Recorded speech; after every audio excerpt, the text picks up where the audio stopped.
made that move, okay. Hey! I create life! I know, right? It's an abomination. The Juggernaut, bitch! Welcome to Why Your BlockBuster Failed, the monthly series where I take a big blockbuster film and discuss the reasons for its failures, whether the film's failures are financial or critical, and then I receive a load of angry comments as I badmouth someone's favourite film. It's a vicious circle, one of which I can't get out of. Oh well, onwards with the blockbuster. Okay, so this video I didn't actually really want to make, as I have a big series revolving around the Star Wars sequel trilogy. But hey, Rise of Skywalker deserved a Why Your BlockBuster Failed, and to be honest, my big series breaking down the Star Wars sequel trilogy could take some time. So let's talk about Rise of Skywalker. And before I begin, please may I ask you subscribe to my channel, and please like the video if you are enjoying my content. Whilst not a box office failure, the film did underperform at the box office when compared to the two preceding films, Force Awakens and Last Jedi, grossing less than both of these films. Not really what you'd expect to the conclusion of the trilogy. This can hint to a loss of fans and general audience interest. However, the film is most definitely a financial success. What is more incredible about this film is the critical response, sitting at a lowly 52% on Rotten Tomatoes. I would say general fan opinions of this film is negative compared to The Last Jedi, which I would say is fairly mixed. However, the Rotten Tomatoes audience score vastly differs on this, with Rise of Skywalker sitting at a very respectable 86% on Rotten Tomatoes, despite the fact that most people are in agreement that this film is bad. So what happened to the Star Wars sequel trilogy? A trilogy of films which were so anticipated back in 2013 with their announcement that by the third film, we have the lowest grossing and worst reviewed of the entire trilogy. And not to mention, Rise of Skywalker is the worst reviewed Star Wars film ever, lower than Phantom Menace. In this video, I discuss why your blockbuster failed.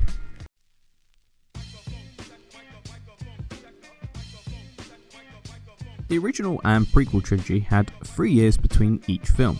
The sequel trilogy switched things up and released each film every 2 years. That's a quick turnaround for a huge blockbuster film like this. In recent memory, I cannot think of any blockbuster films releasing sequels within 2 years of each other, and with the entire cast returning. And Infinity War and Endgame doesn't count, as those films were made simultaneously. The X-Men franchise, The Dark Knight and Avengers all took a minimum 3 years between releases. Usually blockbusters of this size take 3 years between the release of sequels because, for one, the production team are able to get the logistics in place in order to make a huge $200 million film, such as sets, locations, costumes, and more importantly, a story. George Lucas has even gone on record at saying making a Star Wars trilogy takes up 12 years of your life. These films take time to fully flesh out. Disney acquired Lucasfilm and subsequently announced an entire new trilogy, all to be released 2 years within each other. And in the years there was no saga film, a spin-off film would be released. Star Wars was to become the MCU in big franchise building, but it didn't work. The biggest series of films ever made did what no one thought would happen. It burnt out. As we all know, Colin Trevorrow was to write and direct episode 9, but left the project due to the old reason, creative differences, basically meaning he was sacked. Trevorrow was sacked 2 years before the film was to be released, and Abrams was brought in with Chris Terrio to completely rewrite the script. So now you have a trilogy which was announced in 2013, which is completely course corrected right before their finale film is to go into production. Recently, a leaked script written by Trevorrow was released, called Duel of Fates, in which none of the ideas were used in Rise of Skywalker. If we are to believe that Duel of Fates is the real script written by Trevorrow, that would mean Abrams and Terrio completely overhauled episode 9 and started from scratch. Disney backed themselves into a corner in keeping their original release date. Disney should have just delayed the film in order to fully realise the story of Rise of Skywalker. It was far too risky to start from scratch, film it, then release the film all within basically 2 years. Delaying films is a natural process. It helps creators fully imagine their story and make sure every I is dotted and T is crossed, working off one another to make the best possible story. Why was it so imperative that Star Wars Episode 9 was released on December 20th, 2019? I'll give you a hint, it wasn't. A smarter idea would have been to delay the release for a year to allow the production team adequate time to rewrite the story and pull something together that wasn't an incomprehensible mess. The feeling you get throughout watching Rise of Skywalker is everything is a mad rush in order to tie up loose ends. There isn't much of a plot. Perhaps if Abrams and Terrio had more time to work on the film, they could have reworked these ideas in order to be a more coherent story. For example, Guardians of the Galaxy Volume 3 was to be released in 2020. However, Marvel took their time before hiring a new director and have delayed the release date, and instead just went back to the old director, so the delay was pointless. But the main point is, Marvel didn't rush to get a new director to pump this film out. They want to make the best possible film, so waited for the best possible director to become available.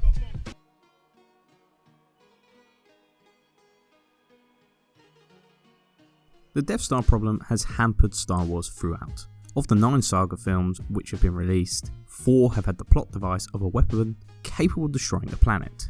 Force Awakens upped the ante and said instead of a small moon space station, here is the one the size of a planet, and it can destroy multiple planets with one fire. Rise of Skywalker instead has every Star Destroyer has a planet destroying device. Thousands of ships can now destroy planets. The problem with the constant inclusion of a planet destroying device is you weaken its impact. In A New Hope, the space station was scary. The characters couldn't believe the Empire was able to harvest a weapon with such power. Think for that small moon. I think I can get him before he gets there. He's almost in range. That's no moon. It's a space. That was able to cause such incredible destruction. It felt as if the Empire had made a new discovery in warfare, leaving the rebels severely outmatched, and by destroying it, the odds in winning this fight were more even. In Return of the Jedi, my least favourite scenes are the space battles centred around the Death Star. I wonder why I should care. The mysteriousness and gravitas of the Death Star lost meaning. Due to how easily the Empire were able to construct the weapon, I like the idea that this is a weapon which is very difficult to construct. And once the Empire played its hand using it in A New Hope, constructing another device would be near on impossible. However, they managed to build another one in no time. Again, it's a problem I have with Force Awakens at the ease the First Order was able to build another planet-destroying device. It's just not a scary prospect. Imagine if every Avengers film had the main villain obtaining all the Infinity Stones. It's a plot device which loses impact once constantly used. Rise of Skywalker, however, decides to up the ante. Despite it being fairly difficult to harvest the power in order to make a planet-destroying device, the Emperor, somehow in the preceding 30 years, has made the weapon the size of a large gun which can fit neatly on the bottom of your ship. This despite the Death Star in Force Awakens had to harvest the energy of a literal sun in order to power their device. Now it's just an attachment you can add, like to your AK-47 in Modern Warfare. The problem is many audience members, myself included, rolled their eyes at another Star Wars film which ends with our heroes fighting the bad guys with a planet-destroying weapon. It shows a lack of originality. The shock that every Star Destroyer had a planet-destroying device was not a big shock. It had little to no impact because I have seen it so many times before. For me, it felt as if Abrams and Trevorrow didn't know how to end this film and just used the first idea that came into their head. To be honest, just another space battle or ground battle would have been fine, similar to say Avengers Endgame. We didn't need to see the rebels destroy yet more planet-destroying devices because this is just the way Return of the Jedi ends. And now you just have a trilogy that just repeated the old trilogy. So what was the point?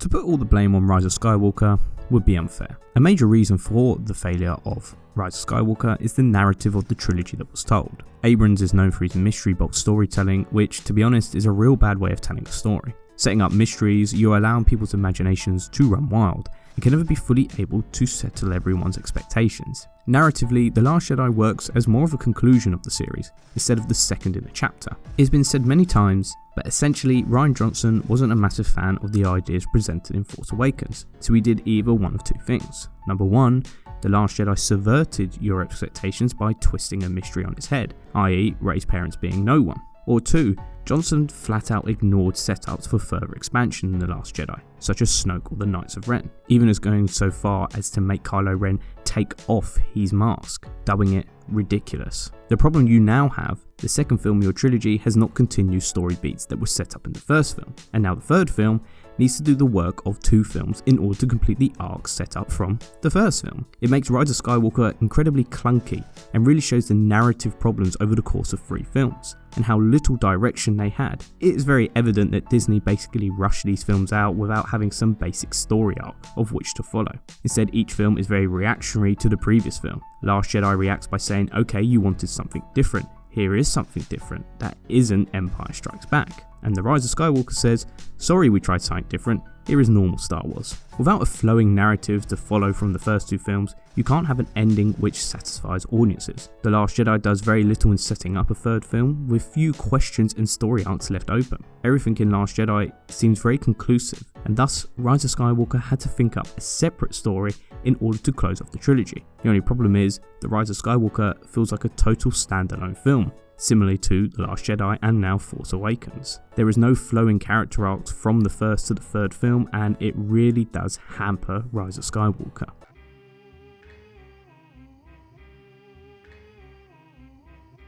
So there was a lot of talk about Finn and Poe perhaps having a romantic relationship within the sequel trilogy, due to their on-screen chemistry. Now, I am of the opinion that shoehorned romances should never be placed into any film, and any romance should be used to serve the story, like Han and Leia, or even Anakin and Padme. What would Finn and Poe's romance do for the film? Well, probably nothing. However, I do think Disney's handling of the entire situation was pretty terrible, and even I got annoyed by it. So let me explain.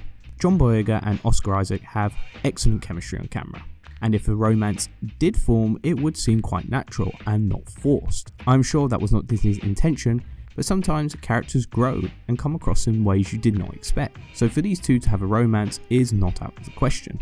I am not of the opinion it should be a point in the film, as it does nothing to serve the story in a meaningful way. And that's not because they are gay, quite the contrary. Rey and Ben Solo's kiss at the end was perhaps the most infuriating aspect of Rise of Skywalker, a completely pointless addition which did not serve the story at all, and all fans agree those two characters should not have a romance. However, what did annoy me was the handling of the Finn and Poe romance subplot that was brewing amongst fans. For me, the filmmakers had three options. 1. Either flat out say Finn and Poe are an item. 2. Hint at the possible romantic feelings they have for one another. The best option. 3. Completely ignore it and move on with the story. Abrams went with the third option, however, with a twist. They gave Poe a romantic interest, Zori Bliss, a character who has had no relevance from the first two films. It simply serves one purpose, to give Poe a coin which lets him onto the Star Destroyer. Zori Bliss just felt like a completely shoehorned in character. She was basically there to say, there we go, Poe is straight, he is the masculine, rough around the edges hero similar to Han Solo, and women love him. It felt like a huge slap in the face to people who really wanted a Finn and Poe subplot, and it was as if the filmmakers wanted to distance themselves as far as they could from this unintentional plot. Sometimes, characters evolve in unforeseen ways, and you need to be able to integrate that into a story. Instead of telling the audience you have misread everything, please don't get confused. The added lesbian kiss in the background felt more pandering than anything, when it's immediately followed up with Poe looking at his long lost love interest longingly. That scene was basically just put in to appease people who wanted the first gay couple in Star Wars, and instead of them being the mains, the characters were put in the background, as if they thought, well, this will appease the people who want Finn and Poe together. It's an incredibly narrow way in thinking. For me, a simple scene where perhaps the characters look at each other for maybe a few too many seconds was enough to suggest romantic interest, and that was enough, but essentially slapping fans of Finn and Poe in the face with the story beats you neglected and angered a large number of fans. Even Oscar Isaac has been critical of Finn and Poe not ending up together. The whole situation just could have been handled much better. There was just no need for Poe to have a romantic interest, and these two characters could have been hinted at having romantic feelings. Instead, you just angered a large subsection of Star Wars fans, and frustrated all the rest of them with the pointless Poe romantic subplot.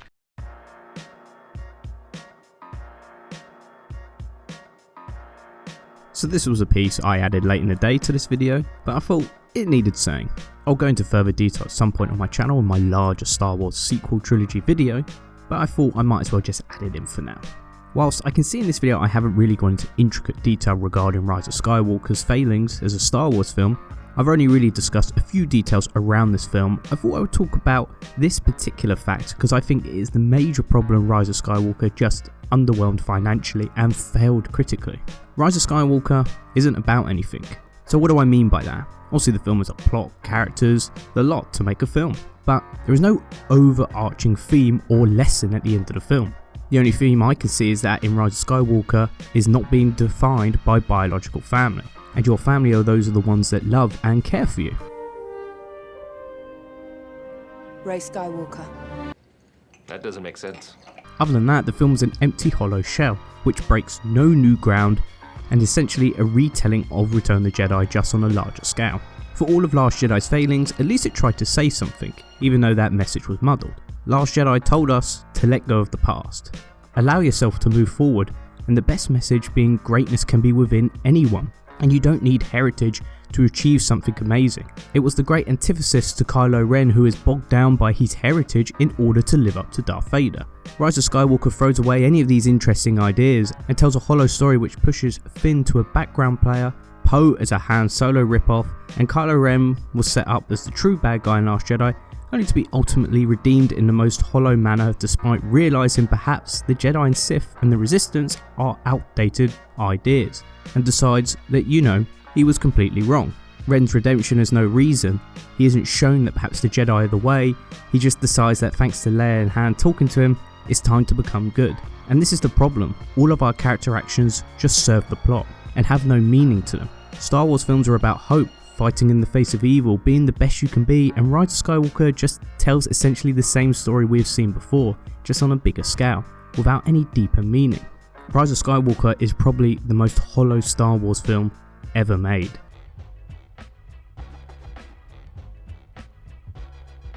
It's pretty incredible that a film that grossed $1.07 billion could be considered a failure, but when you look at the fact Rise of Skywalker is the lowest grossing in the sequel trilogy, and the worst reviewed Star Wars film in history, shows a definite decline. Despite what the audience score says, I am still of the opinion most fans are united in hating the Rise of Skywalker. I mean, Rise of Skywalker was only the 7th highest grossing film of the year. That's incredible for a Star Wars film, and even The Joker, an R-rated superhero film, outperformed the PG-13 family-friendly Star Wars film. I think Rise of Skywalker's shortcomings has definitely made Disney stop to re-evaluate their handling of the Star Wars franchise, with more focus being around smaller productions such as The Mandalorian. I wouldn't consider Rise of Skywalker a true failure, but more shining the light on the problems that are plaguing Disney's handling of the iconic franchise. I feel a lot of the film's shortcomings are because of fan reaction to previous films, and it's not a fair reflection on Rise of Skywalker. This might be the worst Star Wars film Disney have made, but they have also made some great Star Wars media. So let's see what the future holds for Star Wars. This has been Why Your BlockBuster Failed, and thank you for watching.